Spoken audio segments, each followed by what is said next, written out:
Listen in as we navigate the uncharted territories of friendship, fandom, and funny anecdotes.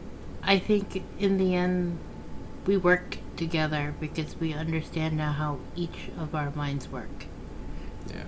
And I love the fact, mad kudos, whenever you dish out stuff, Mianne dishes stuff right back. Oh yeah. Yeah. Yeah, she has no. Well, because she knows I'm not gonna.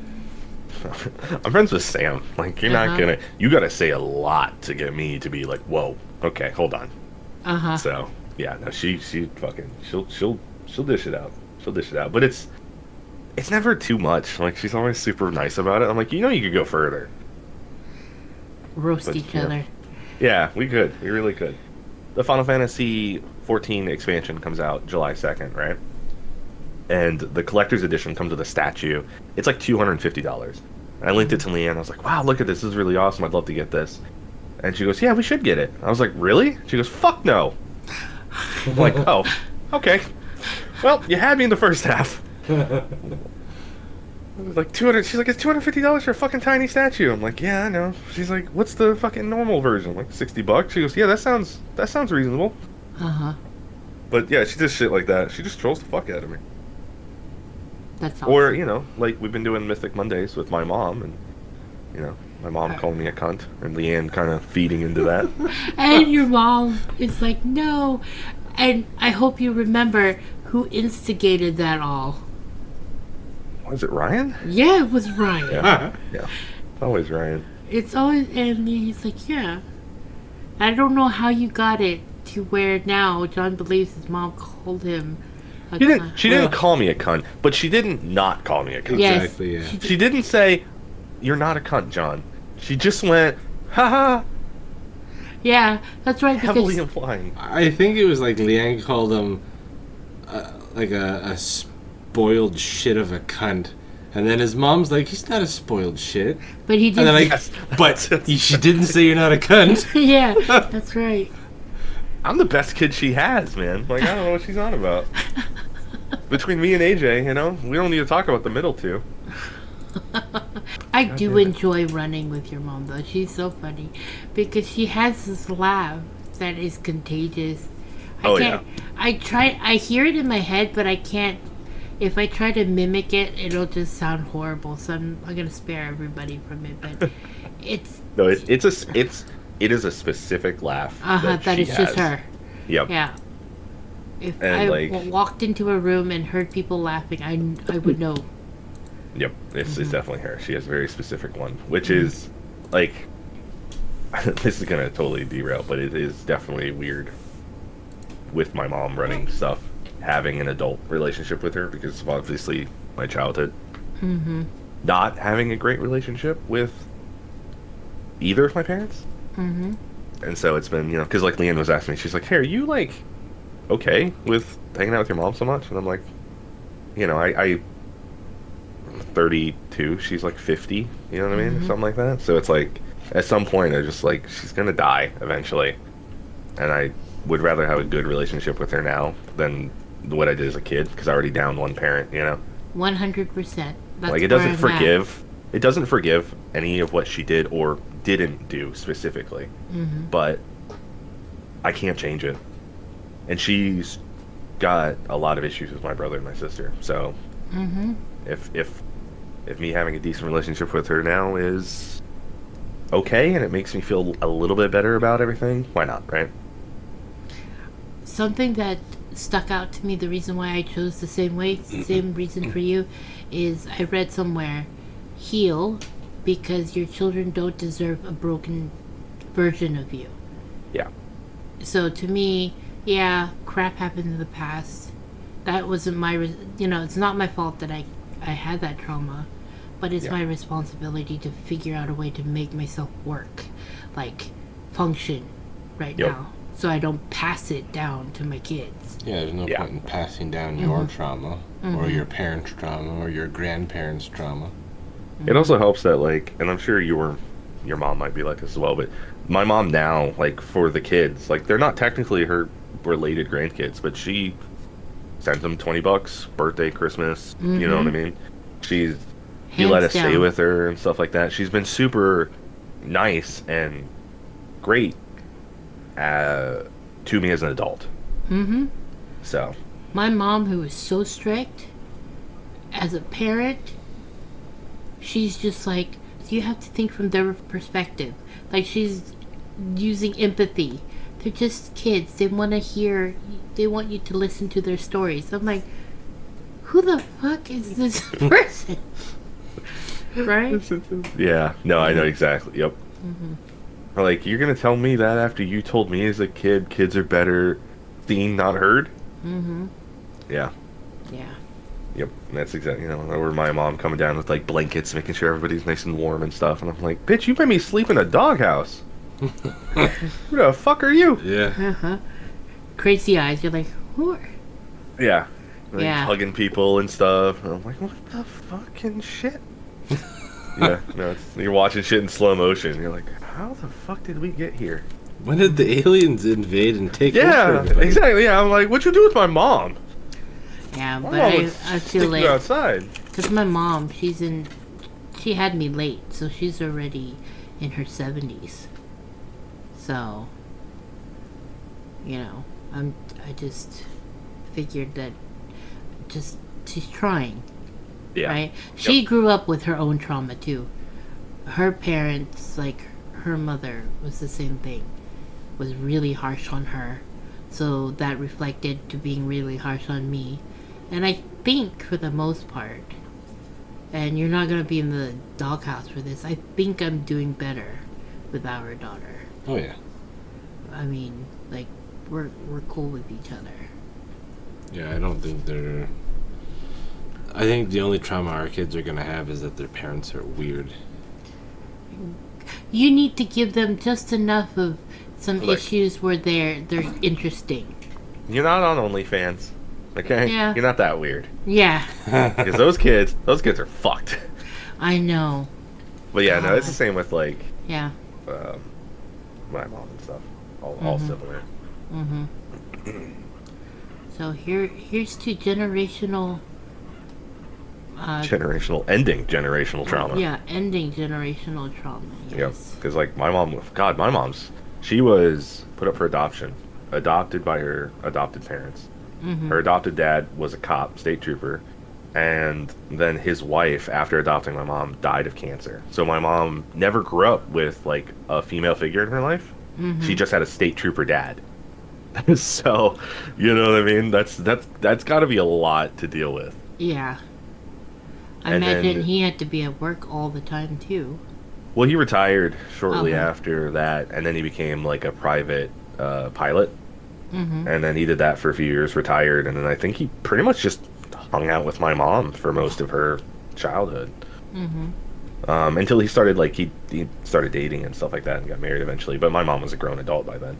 Mm-hmm. But yeah, she just, and I imagine that plays a lot into her issues with like my sister, because she just, she's better with boys, obviously, because she only was raised by a state trooper who was my grandfather is very stoic, very manly man. Mm-hmm. So, and then obviously my mom started dating my dad in like high school, and then had me from a car accident. So, shit for her has just been weird. Yeah. So she's doing her best now. She's doing her best. I mean, life didn't exactly hand my mom the best role, despite the fact that it could have if she had just listened to her adopted dad. That's true. If she had just listened to him, her life would be drastically different. Like, my mom would probably be a professional ice skater. So, stuff like that. But, hey, the heart does what the heart does. What did she tell... what did he tell your mom? Not to date my dad. To completely... don't. That is a mistake. You're going to regret it. It's not going to work out for you. He was right. He was definitely right. But, by the time he was right, it was too late. But you know what? We wouldn't have you then. No. Yeah, You'd weird be a shit better happens, me. and then that's how we all get here. Oh, yeah. It's just, going through my mom's life story, I just feel bad for her. As an adult. As a kid, fuck that lady. Mm-hmm. She beat the shit out of. Well, she didn't necessarily beat the shit out of us. She just did not help not beat the shit out of us. Yeah. Me, specifically. But sometimes complacency is even worse. Oh yeah. Yep. Yeah. Yep. Because then especially as a child, when you're innocently looking at another parent, you're like, why is this happening? Why are you not doing? Okay, never mind. You're walking away. What the fuck? Well, because you have the physical hand hitting you, and then the one that's not hitting you is the mental hand hitting you. Yep. Because they're not helping. Especially so you get hit on both sides. Or especially for my childhood, where my dad's a truck driver, so he was gone for months at a time. Mm-hmm. And then it was just my mom and us and the kids. So just sort of try and have a decent house, and then my dad come home and just fucking basically just be hell on wheels, just beating shit out of everybody, moving everybody, doing whatever the fuck he wants. It was chaos. It was there was nothing for us more scary than counting down those final few days knowing he was coming home. Especially as a younger kid. As I got older, obviously that fear turned into anger, which then turned into fighting, and you know what I mean? It turned into actual contact. Did your dad have a drinking problem? He didn't at first, and then he acquired one. Okay. He started acquiring one after him and my mom started basically distancing themselves from each other, and he started getting hookers and stuff like that. Mm-hmm. And then we moved to Texas in an attempt to fix their marriage, and his drinking became very aggressive, and that was when I broke his nose and he went to the hospital because he was chasing he was just chasing everybody around the house with a bottle of whiskey, and I came out of my room from a raid and I was like, what the fuck is going on? And then he just came around the corner. I saw my mom run around the corner, and I just fucking popped him. And that was probably 2 weeks before I moved to come see you guys. That's when I was like, I'm done. I can't live here anymore. Yeah, for my remember own that. safety. Yeah. That was a lot. It was a lot at that time. That whole Texas move was crazy. We gave up so much stuff. Gave up dogs. Lots of dogs. I went through probably 8 people to try and find somebody to adopt my husky because he was blind. He was going blind. He needed eye surgery. Mm-hmm. And obviously my parents were never going to pay for that. So I found this guy who rescued huskies, and he kept me updated. How many did he take? He took all of them. He took all of our huskies. He adopted all of them. But specifically, at the time, we only had 5. So Ryan's leaving real quick to go and let the dog out. Yeah. Real quick. Go ahead. Okay. Oh, if it's one thing that John and I can do is hold the fort. Hold a conversation. We can hold a conversation by ourselves. Yeah. But yeah. We'll save some space for your one-liner, because the dog. But yeah, the guy adopted my husky, and they actually got him the surgery, despite the fact that the dog was 14. That's good. So he was able to see for the last few years of his life, which was I think the saving grace for me when we moved. That's great. Yeah. That was really But great. yeah. That turned into a tangent. Yeah, But I think it's trauma cupcakes. Yeah. Every now and then the trauma leaks out. And The trauma leaks out, yeah. It makes you think about it, right? We go on a tangent about it, and you're like, man. But I think it's good to talk about it, because we don't really talk too much about it. Because we all are just kind of trying to move forward and from it. Speaking about that, I think I mentioned that I have PCOS. At one time it's polycystic ovarian syndrome, and there was a study that came out that said that they think that trauma could be one cause of having PCOS, because when you're growing up in trauma, you're constantly in flight or fight mode, and it puts excessive stress hormones into a little kid's body, and it develops into PCOS. And I was like, wow. When trauma fucks you, that's crazy, actually. Yeah. Is PCOS and PCOD same thing? Yeah, Not the same pretty thing? much. Okay. Does she have? Is this about Leanne? Does she have like cysts in her? No, I just known you for 20 years, and when you first told me, I read a bunch about it, and I remember it being called PCOD. Yeah. So some people call it a disease, and other people call it a syndrome because there are Gotcha. multiple symptoms to it. But basically, you get these cysts. But yeah, they Gotcha, said okay. being flooded with stress hormones at a young age, usually and then going into puberty which coincides with everything that I went through, and it can be caused by that. So I just thought that was a really interesting correlation that. It's amazing that anything you experienced as a childhood, when you're in a How child. much it can affect you. Oh yeah. my God, you as an adult. Do you have? I mean, I don't know if you do, but or if you know, do you have like the insulin-resistant PCOS? Yes, I do. That's wild. I was gonna say because that'd be crazy if you did, because like obviously Ryan has diabetes, so it would just be like you're literally like, no, I can't even attempt to use your stuff. Yeah. That's crazy. So I have. Yeah, no, I remember you telling yeah. me, and I went full deep dive because, I like to yeah. know what's going on with my friends. Yeah, I mean, just like whenever you have something and you're like, hey, we go to each other like we're like WebMD. That's how close we are. We're like, Yeah. so I got this rash. No, not really, but I mean, you're like, what does it mean if I feel this way? Stomach bug or allergies. Oh, yeah. We Well, always, I mean, it helps that you have a nursing background. Mm-hmm. I haven't been to a doctor since I was 13. Oh, yeah. So, it's like, It sounds if something is seriously bugging me, I'll ask you. Mm-hmm. They're like, do I need to go to a doctor for this? Yeah. Yeah. Oh, yeah. I told Sam I've been to a doctor since 13. He's been on my ass about it, so. Yeah, it really is an important thing. I think it's so cute that you guys keep in touch with him when he needs to take his meds, though. Oh, yeah. He takes them at 10:23. I texted him 23 minutes ago. I was like, pills, old fuck. See, that's love. But yeah. He takes his as 10. I take mine at 9. Yeah. So it's He takes it for, what is it? It's blood pressure, I think, something like that. Mm-hmm. It's actually crazy. If he says if he misses a day, he feels like super like shit the next day. Oh. So it's he's important. Oh, that's yeah. good. Well, he said he didn't feel like weird before he started taking them. He just feels weird now since taking them consecutively, and now when he misses a day. He can tell a difference. He says he can tell like a major difference. So like that's crazy. Which is kind of my fear of going to the doctor and having to start getting pills or anything like that for like ADHD or something that I have wrong with me. So I'm like, am I gonna lose myself?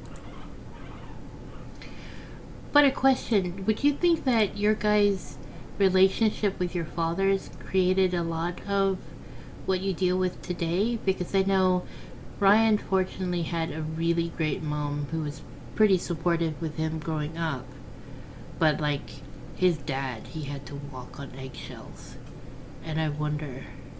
Oh yeah, I mean, I know for a fact, like 90% of the issues I have are because of my dad. I mean, like, just being beaten, right? Mm-hmm. Took a long time to get over. Like, let's say I'm in the kitchen with you guys, right? And you drop a plate. Like 10 years ago, I immediately fist up. I would have turned around and I would have been like, oh shit, like what the fuck's about to happen? Someone's about to get their ass beat. Am I gonna have to stop? You know what I mean? Like you go straight into fight mode. Like your hands start shaking. You're having a panic attack. My hand is shaking right now, thinking about that. So, yeah, but that was because like if we did something like that, my dad didn't matter where it was in the house. He would come. He would find a broken plate. He would blame most likely me, and then it would turn into an event, which is what I labeled all of our interactions an event. I have a similar memory because I was like 3, and they gave me a glass because at 3 I should be able to drink out of a glass, like not a sippy cup, like a glass. Well, you And I are remember Asian.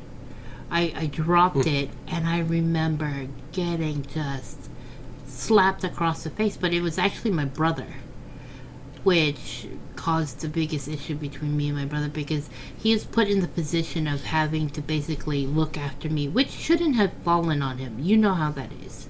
Oh, I know exactly how that You know, feels. Yeah. he shouldn't have had to be the parent in the situation, but they made him be the one to also teach potty train me and stuff like that. And he would take out that resentment on me by just beating the shit out of me. And Oh, yeah. yeah, because you just got angry because you're like, I didn't sign up for this. I didn't want to have a kid. But Yep. yeah, it totally fucked up our relationship. I know exactly how your brother feels. Yep. That was like I talk about my mom playing WoW, and I'm very happy to play WoW with her now. As a kid, having your mom play WoW for 12 hours a day, and then you having to bathe, feed, take care of, nurture your brother, sister, 30 dogs, a yard that was huge, have to go out and clean a pool, go to school, clean yourself, feed yourself. Yeah, no, you get resentment.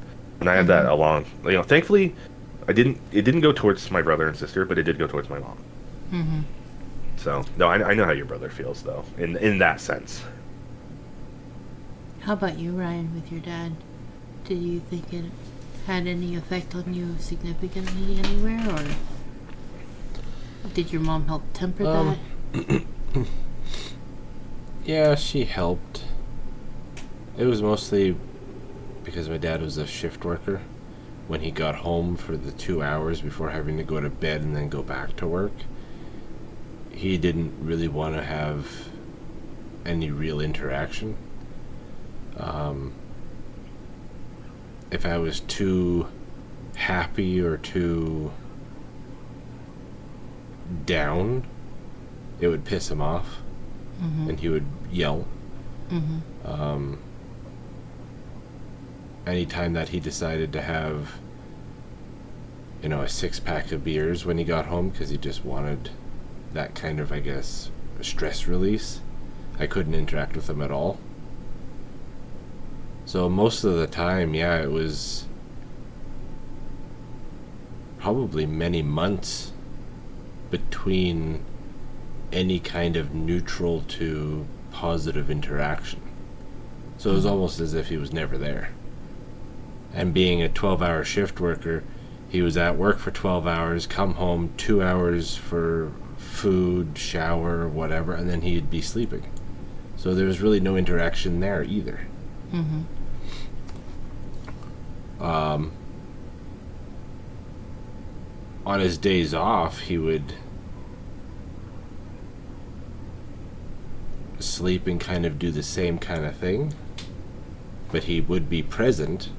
But I still don't remember any real interactions, mostly, because he was doing his own thing. He liked to bike ride, but I would never be able to keep up because he'd have his street bike, and he'd go off for like 8-10 hour bike rides, and then just come home out of the blue at night, kind of thing. So there's no way a kid could even keep up with that.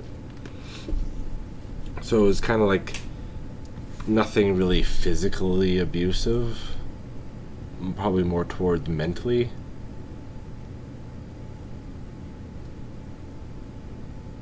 But yeah, having not really much of a father figure there can kind of mess with you as well. Because I remember that thing when you were getting into coding when you were younger, and that was like a really big, that was on the cusp of when computers really blew up, right? Yeah. And you wanted to get into it, and you were saying that your dad was just telling you yeah, he would tell me that I'm not smart enough to do that. And it's not something like I would have been able to just push myself to learn. It's just that I was completely incapable of it. So don't even try. Yeah, don't even try. You're not going to be able to do it. But the thing is, I was able to follow along with the tutorial books and the teaching guides and books, and solve all of the problems, puzzles that they laid out. I'd code it. And I even got to a point where there was a typo in the book, where following the code would result in an error. I figured out how to fix it. It still didn't bring any acknowledgement in it. I think it actually pissed him off more, because he got stuck on that error, But when I solved it, it just made it worse. It's like, how could you have even figured it out yourself? Yeah. Yeah. So that could have been one of those big things. Like, I could be a professional coder if I had encouragement to go forward with that. But then we wouldn't have all been hiding in WoW and met each other. Yeah. In the end, everything happened, but in the end we met each other. Do you ever think about that? The alternate universes where we exist?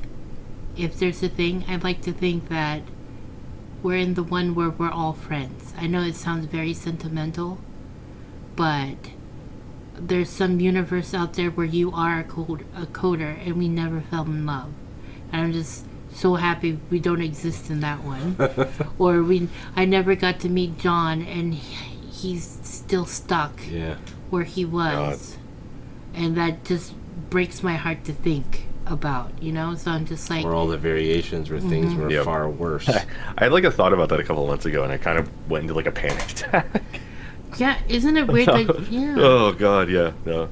I've had a couple of those thoughts where I was like, man, there are alternate versions of me that, like, when I wanted to join boxing or football, and my parents were like, no, it's too violent, and you'll kill yourself. And it was like, could I have gone further with that? Or, a version of me that stayed there. And it's like, oof, nope, can't do that. That's gonna send me into a fucking spiral. Yeah. Yeah, because I almost went down that way because, like, when I lost my dad, right? There are times when he crosses my mind and I just think to myself, and leave it to anime, that makes me think that somewhere in some other universe fucking some isekai shit. Yes. Yeah. And it had to be how it had to be because, in the end, see? That's I think... I don't know if it's for you guys too, but like I find that as I get older, though, those thoughts, I stop with that stuff because it's like I'm happy where I'm at. It's taken me a long time, but I'm, in the last like 4 years, I've gotten to a point where I'm like, no, I can do this. I can be better. I'm happy here. You start trying to figure it out of like, what is happiness? Because you get those stupid movies, right, or whatever, and it's like that's happiness, and it's like that's not happiness. It's just not. It's happiness not realistic. Yeah, it's not realistic, or it's not. It's just not. It's not true. That's just It's like you're happy right now. Yeah, but you're of not course you're happy right now. You're long-term. acting. Uh-huh. Yeah, I'd be happy too if someone's paying me $20 million to pretend I'm fucking happy. All those stories, happily ever after. It's like we need like a 10 years later. Yeah. Aspect of some of those. And that's why, especially because it's like, oh, sorry, go ahead. No, I was just gonna say that in the end, that's why when I lost my dad, I think it took me a year of real serious mourning, but afterwards I'm just like, he wouldn't want me to be like this, right? He would want me to just be happy for my kids and just enjoy life. That's all he ever wanted, and that's why I've learned to just learn to be content and happy with what is around me, right? Yeah. Yeah. I do the same thing to Leanne because she's still sad her dad passed away, but their relationship was something I can't even comprehend, right? But she'll be sad, and I'm like, your dad would be pissed at you right now. She's like, what? I'm like, your dad. If Leanne was sad, he'd just go, what the fuck, Leanne? Stop. So when she's upset like that, I do that. And she's just like, and it makes her think of her dad, and then we like, we'll talk about like funny shit he does because the man was a hoot. Like when we were driving from Nebraska to Arizona, we were on a reservation where they don't sell alcohol. So for an hour, this 50-year-old man is just going, what the fuck, Leanne? I need a beer. What the fuck, Leanne? I need a beer. Where's the beer, Leanne? What the fuck? And we'll just, shit like that makes her feel better. But yeah, you gotta. I don't know where I was going with that. My brain stopped working. Was he a happy person on alcohol? He was just a happy person in general. I mean, from the way Leanne explains it, the only version of him that wasn't good was just him in a relationship with women. Yeah. And even then, she said like later on in life he got a little bit better about it. But yeah, he just wasn't a good person with women in relationships. But outside being of that, in a relationship, there are people who are like that. He just wasn't able to. Like she said, he used to be like a woman beater, Mm-hmm. And then he stopped because like Leanne was just like, you can't be getting lemon. He was like, okay, and he just didn't do it anymore. Uh-huh. But yeah, no, I mean he's a funny fucking dude. He was smart too, but Mm-hmm. you know, just he had a lot of problems, but and a lot of kids. Yeah, you see, that's what I'm talking about. All these people with problems, they just keep on hatching more of them and then not breaking the cycle. They just keep on Yeah. making more broken adults. Yeah. You Well, know? he's got a whole story, man. He's got a whole I was thing. talking in general, not Oh about... yeah, no, I know. No, it just made me think of like his whole ooh, man, they were in car accidents, children were killed, Leanne my was God. blamed. It's a whole thing. Yeah, like that's part of Leanne's trauma, right? Like imagine being a 12-year-old and being blamed because you survived. Mm-hmm. I That's mean, you just, already have survivor's guilt. yeah, she already Yeah. felt bad. She lost a stepsister, a baby, and now you've got not her dad, but her dad's girlfriend at the time just blaming a child for something that wasn't her fault. Mm-hmm. You know, shit like that. And that's that'll fuck with you up. It fucked up her dad. Mm-hmm. You know, shit like that sent him in a spiral. You know, shit like that is just, it's wild. But that's just part of, you know, her thing Mm-hmm. that makes her being able to just kind of live with that and move on. Because she knew it wasn't her fault, you know, but I mean, at 12 years old, you know, you don't really know anything. Not like that, you know what I mean? You don't understand necessarily why a grown-ass woman is blaming you for something that you didn't do. Because it isn't a kid's fault. Mm-mm. No, not especially when it comes to an accident. Car accidents aren't a child's fault. I mean, even if the child did something that may have, like, distracted somebody, it's still, like, they're just a child. Okay. I feel like we need to take it up a notch before, like, bring this up before we... I'm gonna cut it where this is... It was definitely a heavy. It's just heavy. It's a heavier one. I didn't think the neurodivergent thing was going to go this far, but yeah, it definitely took a turn. Mm-hmm. But like I was telling Leanne, I might have said it to Ryan that like last week's episode was Ryan said it was very gaming heavy, and I was like, well, we need to get back to like trauma cupcakes. No, that's important because that's what we're all about. Because people Yeah. are like, I thought we were going to discuss trauma. And we basically showed how in our trauma we found each other on WoW. Yep. And we went through some stuff. We were all dealing with our own personal battles during that time. Oh yeah, I think Ryan's was just more even our physically- friendship. Oh yeah. We had some tests with our friendships. You know, I mean, hell, just being friends with Ryan and not understanding how to talk to him was challenging. Because I haven't, you know, like obviously Harry, very outgoing. Mike, very Nikki, chatty. you, easily able to converse, talk. But Ryan, it's just like, you've got to figure out how to talk to this person. Especially, like, and I'm sure you feel the same way. When it's someone that you find interesting, and you want to talk to them, and they won't talk back. And you're like, what the fuck? I want to know shit. Talk to me. Open yourself to me. Yeah, you're just like shaking them. Speak! I guess that makes sense as to why people would call me a robot or an NPC They call you GM. or the GM. Yeah. They would they'd submit tickets to you. They'd be like, why is this not working? I kicked somebody from the guild once for calling you a robot. You kick anybody from the guild. If No, you I know, but I kicked Yeah. anybody who, like, I found, like, being disrespectful to, Mm-hmm. like, Ryan specifically, because I knew, like, if they talked shit to Ryan, that he would just be like, I'm not responding to you. Mm-hmm. So get the fuck out of here. But in the end, yeah, Ryan's not one for many words, but when he's also going to be the only friend that you have, that you know, regardless, he's gonna have your back, no, despite what shit you get yourself into. Oh, yeah. He's gonna be there. He's like, fuck. The less I know, the better, because I don't want to technically become an accomplice. kind of a Yeah, thing. no, Ryan's great. Ryan's always been great. He's just quiet, but It's like, sorry, That that does not- confession rant was a little too much. I just zoned out 99% of it. You just keep it to yourself for now. I'm with you. Yeah. Where are we hiding the body? Yeah. Who? No, it doesn't Who is matter. this? I don't care. Yeah. That's what you need in your corner. The one where if you're in a fight, he just starts punching the person and then he's asking you, why Why are we... we punching them? yeah, Yeah.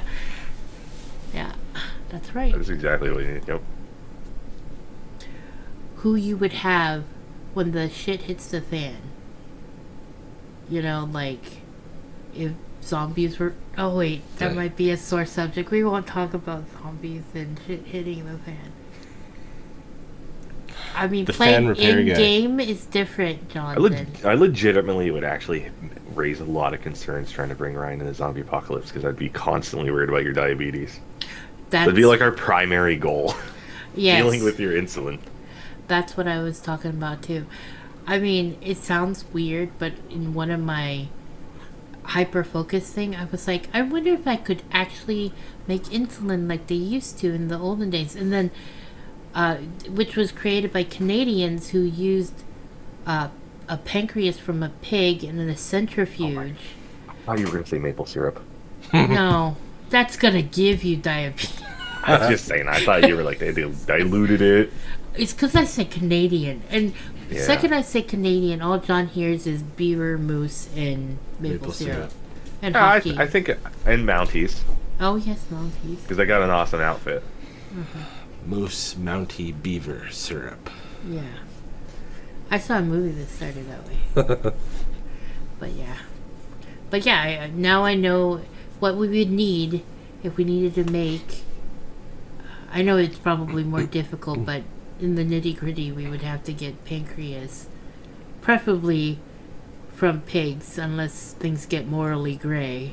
Then Zombie apocalypse. As I soon as that imagine first a zombie pancreas appears- is a pancreas. Yeah, I mean, as soon as the first zombie, I'm like, everything's morally gray. Uh-huh. Goodbye, neighbor. I don't, then you start building, a walkway from your roof to their roof. You just don't worry about it no more. He's 80. He's fine. He's not gonna. We don't need that. He's just gonna be a zombie for later. Solve that problem now. Could you imagine what God, you there's a could do? comedian. We could become like leaders because we have give me all your diabetics, but you must do this kind of a thing. Wait, I'm sounding like I would be a villain. Dictator? But not. No. What is it called when it's not just one person? It's a group of people who. Something. Ocracy. We would be that. You're gonna hold on. 1, Wait. 2, 3. We call them Nazis. No, I mean. He had the main thing. I'm talking about just a small Cult. group that rules. We'd be the crazy cult. Yeah. But I mean, see, if we knew how to make insulin, there would be a lot of diabetics who would be needing that insulin. You're like, ceasefire. We got sick and injured over here. Yeah? What kind of sick? Anybody with diabetes? I like that.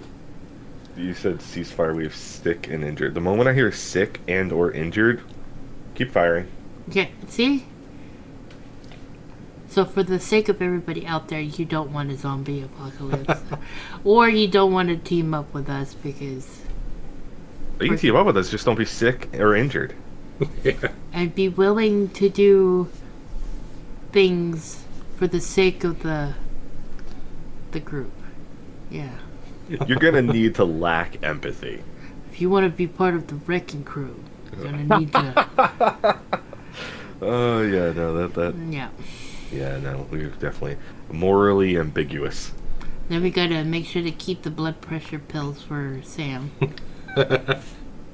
Yeah, Yeah. we gotta keep Sam. I think You as gotta soon have as the Sam. zombie apocalypse hits, the blood pressure pills aren't going to help. I know damn well the moment the zombie apocalypse happens, Sam's gonna go, that's a lot of work, and just go right into the zombies. He'd be like, He's not dealing with that. Unless you can guarantee that Sam's life does not change in the slightest, he's feeding himself to the zombies. no, he can't, because I imagine if anything, it could be like Shaun of the Dead, and we could keep him in a shed Yeah. and He could just give still him game. a controller. He could still game, but he just wouldn't have to take his blood pressure pills anymore because Yeah. he'd be dead.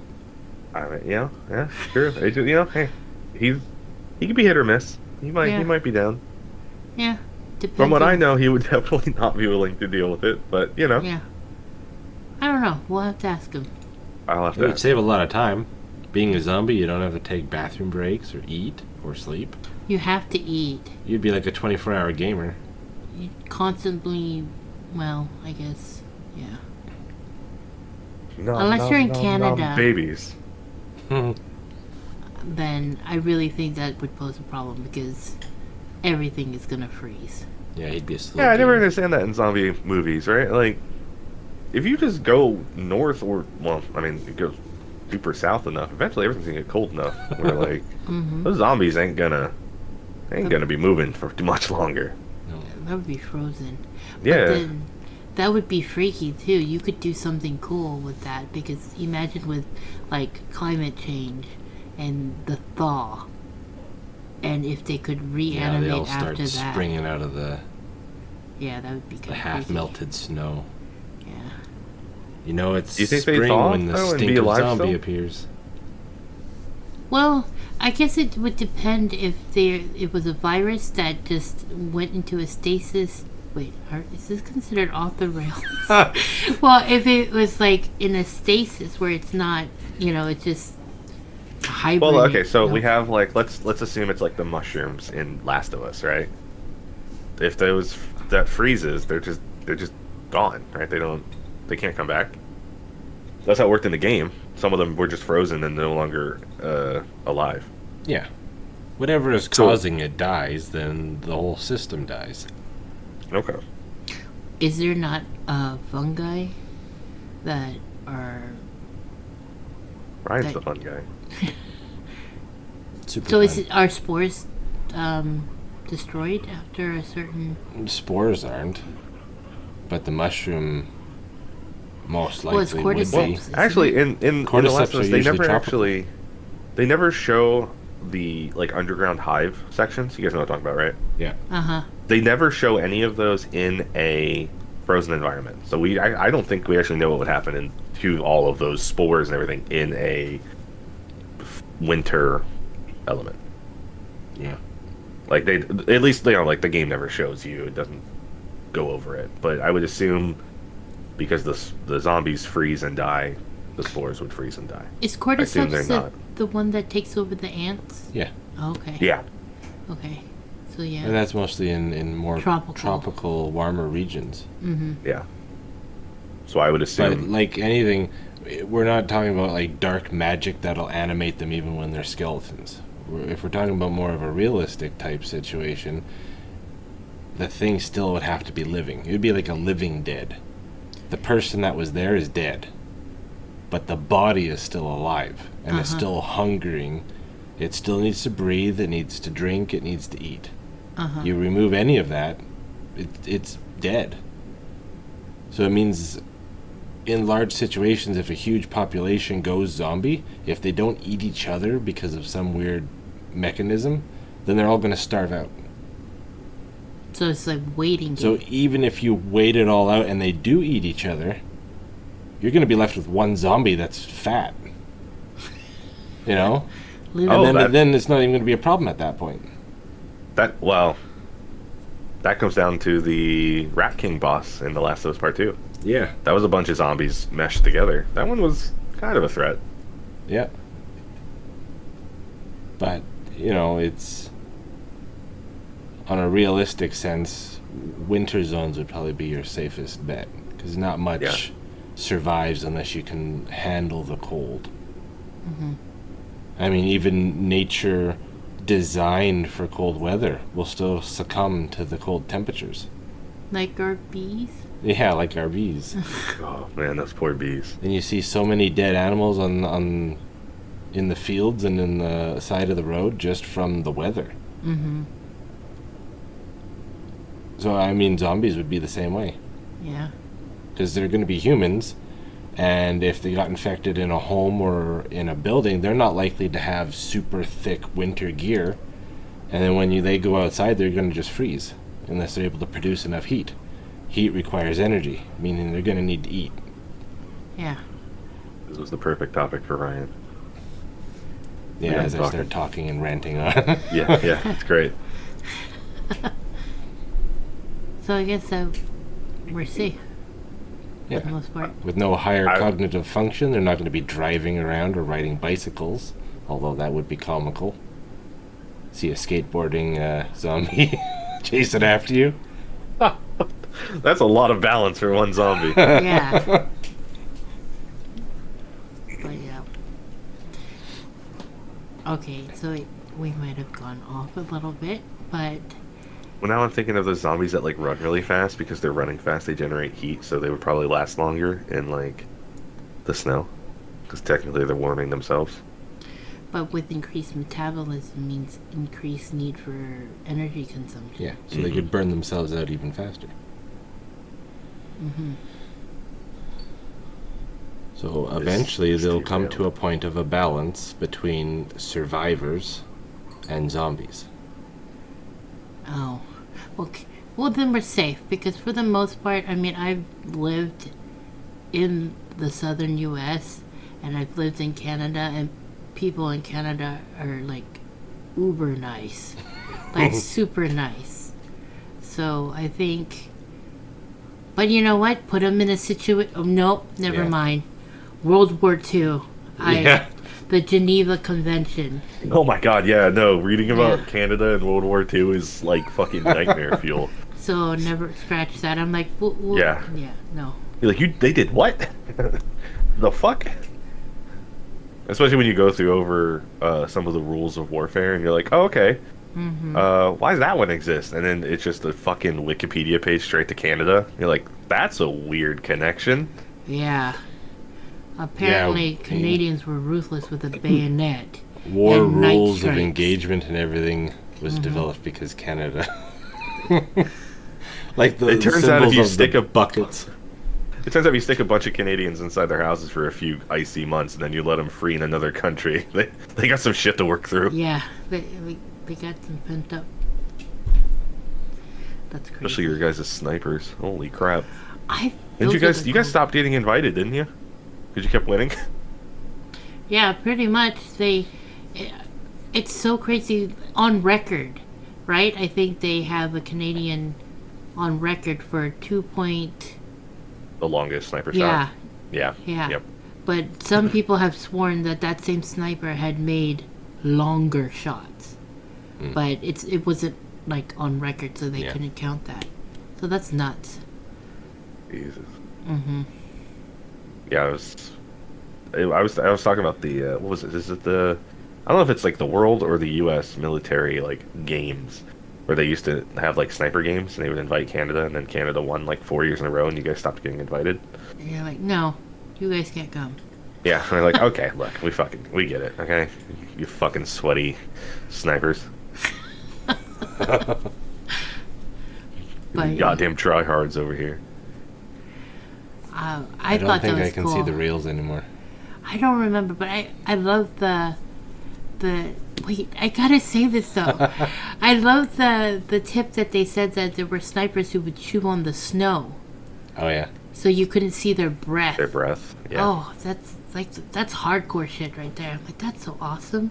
I mean, I was even like thought that was cool in the Reacher movie. I know it's the one with Tom Cruise who totally doesn't look. Hey, well, okay, hold on here. That movie is good because without it, we wouldn't have Alan Richardson's Amazon Reacher. We had to have that, you know. Even Alan Richardson was like thankful that they made that movie because he wouldn't have the role without it. Also, please tell me, have you guys seen that new movie with Henry Cavill and Alan Richardson? No, is that the one with where Henry Cavill is in the military? It is, yes. It is a World War II movie. It is called, hold on, The Ministry of Ungentlemanly Warfare. Is it good? I have it I on. haven't seen it yet. I want to watch it though, and I normally hate watching movies, so I'm super excited. I love movies like that. It has that kind of gritty, and it's Oh, gonna be kind of so the yeah. only thing I've seen about this movie is a photo of Henry Cavill with a very disheveled hair and beard, looking crazy, sticking his tongue out, and I was like, I want to see it. Yeah. Anytime I get to see Henry Cavill just be an absolute fucking menace, yeah, let's go. Okay. Our That's officially off the assignment rails. before our next podcast is to try and see if we can watch that movie so we can talk about it. Okay, I can try and do that. I think it's in theaters though. Oh, well that I thought you could help me find a place where we could view it I have no idea what you're talking about. That's crazy talk. completely legally. Yar har har, a pirate life's for me. Well, thank you for taking the time to listen to us try to talk about neurodivergence and then go off the rails and get into zombies and everything like that. If you like that, stay tuned for next week on Trauma Cupcakes. Bye now. Bye. Goodbye.